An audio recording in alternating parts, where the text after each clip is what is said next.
सर्व दत्त परिवारास साष्टांग प्रणिपात. दत्त माझा मी दत्ताचा. रचना श्री गुरु दत्त चरणी अर्पण. माऊलींनो, आपल्या पुराणामध्ये जे काही सुंदर असे स्तोत्र आहेत, मंत्र आहेत, ते केवळ आपल्याला आध्यात्मिक प्रगतीसाठीच उपयोगी पडत नसून ते आपल्याला शारीरिक दृष्ट्या आपण निरोगी आयुष्य जगण्यासाठी ते कसे उपयोगी होतात आपल्याला, ते आपण विष्णू सहस्त्रनाम या स्तोत्रामधून पाहूया.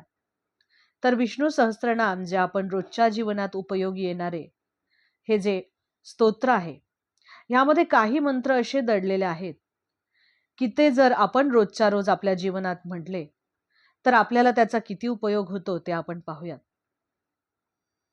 जर आपल्याला आपली स्मरणशक्ती वाढवायची असेल, स्मरणशक्ती चांगली ठेवायची असेल, तर विष्णू सहस्त्रनाम स्तोत्र या स्तोत्रातील खालील मंत्र आपण रोज म्हणावा.